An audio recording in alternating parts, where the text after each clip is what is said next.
I woke up to an empty bed. No note, no message, nothing, just silence. At first, I thought he had left early for work.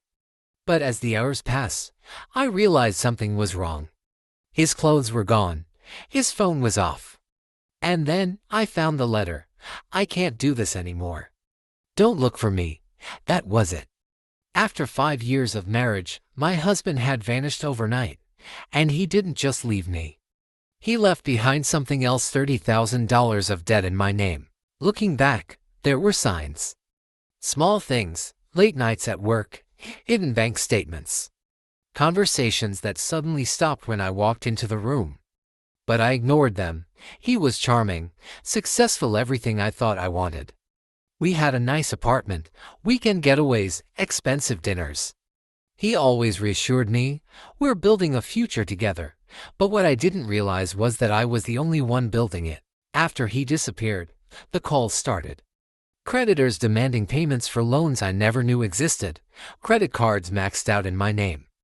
A personal loan for $15,000 signed by me. I checked our joint account. Empty. He had drained every dollar the night before he left. I felt sick, betrayed, trapped. How could I have been so blind? I tried calling his office. He had quit 3 months ago.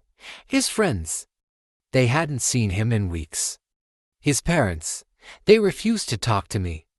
Then, a friend sent me a photo of him, in another city, with another woman.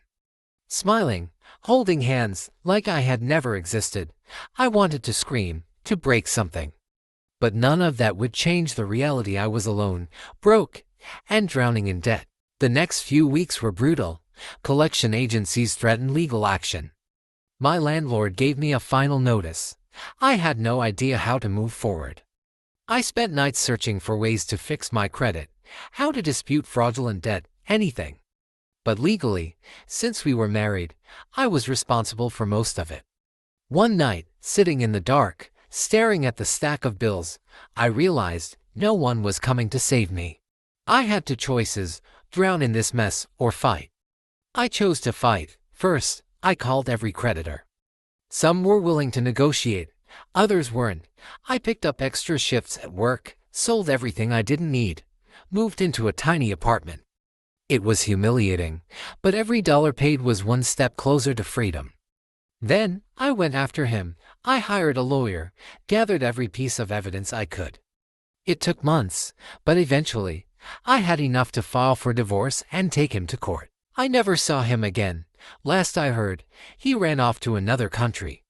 But the court ruled in my favor. Some of the debt was erased. It took me 3 years to pay off the rest. Now, I'm debt-free, stronger, wiser. I share this story because I know I'm not the only one. If you've ever been betrayed, abandoned, left to clean up someone else's mess, know this: you are not broken. You will survive, and one day, you'll look back at this and realize it made you unstoppable.